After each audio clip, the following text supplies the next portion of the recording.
Comparing early factories during the Industrial Revolution with modern sweatshops. Industrial factories began to appear in the 18th century during the Industrial Revolution. These factories were in the textile industry and they earned a great profit. However, they were run cruelly by using discipline to keep workers in line. Early factories employed men, women, and children, but women and children were the most prominent within the factory. Employees at these factories had to go through strenuous and tough work daily. According to the International Labor Organization, a sweatshop is a factory that violates 2 or more labor laws. Sweatshops are in the textile industry, and they tend to be very cruel to their workers by using unfair discipline. They employ mostly women and children who make apparel for large modern corporations. Industrial factories and sweatshops both run on a strict discipline rule.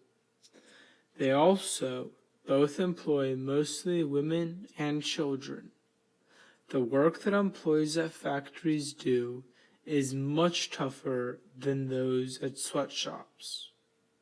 When factories were first started, there were no labor laws. However, over time, countries began to make labor laws regarding work and workers, and soon enough, international organizations began to create minimum standards. Factories would use discipline rule to keep people in line and prevent riots started by disgruntled workers. One form of discipline was fining workers for trivial things such as singing, whistling, talking, dancing, or other things. Workers could also be fined for not keeping their machines clean. In order to make sure that workers followed these rules, managers would walk around and inspect both machines and employees. Managers were required to wear black coats and large black top hats. Instead of charging their workers, sweatshops would use intimidation. If workers wanted a better wage or more privileges, they could join a union. However, sweatshops would threaten any worker who joined a union to be fired. By doing so, they could keep their wages low and shifts long. Another form of intimidation is when a sweatshop forces its female workers or potential workers to take pregnancy tests. If they test positive, then they would be fired or simply not hired. Sweatshops do this so they won't have to pay maternity leave. During the Industrial Revolution, factories would hire an average of 400 female workers. An example of a factory that hired only female workers was the American Cigar Company, which would only hire them if they were not unionized. Factories preferred women to men because they were cheaper workers. While men earned 10 shillings a day, a woman would only earn 5, and children were even cheaper at 3 shillings a day.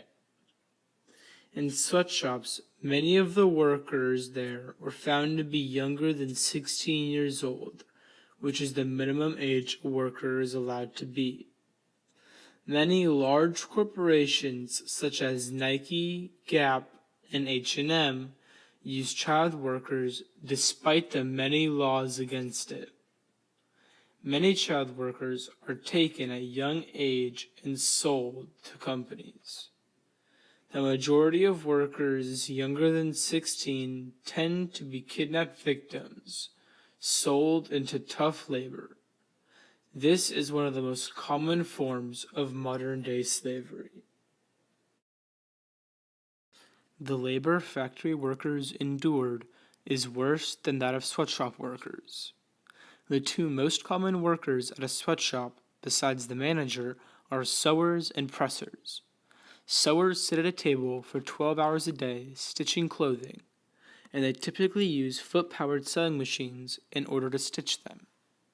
The presser uses a machine to press two large 20-pound metal slabs together, which then shoots steam onto the clothing in order to iron them. However, they do all of this with a control panel. In early industrial factories, however, workers would have to keep power running by constantly shoveling coal into a furnace. Other workers would keep the coal supply afloat by mining. They have to push large carts full of coal through small and dark caverns. Finally, the regular worker has to maintain the machine and unjam it if it gets stuck. A tedious process which often irritated workers. When factories first began to appear, they could hire extremely young children to work for them at hours at a time.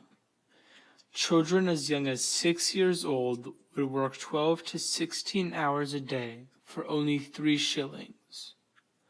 Labor unions began to appear within Britain and America. These unions helped workers bargain with their bosses over hours and wages. In 1819, Britain passed the Cotton Factories Regulation Act, which raised the minimum age of a worker to 9, and the most hours they could work to 12. The regulation of child labor laws was passed in 1833, and it allowed a paid inspector to check factories and make sure that they followed the laws. In 1847, the 10 Hours Bill was passed, saying that women and children could only work 10 hours a day.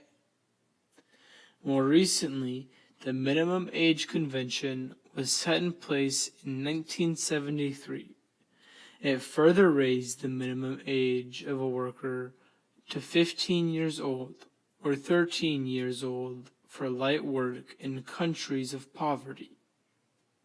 Finally, the Labor Inspection Convention of 1947 was put in motion.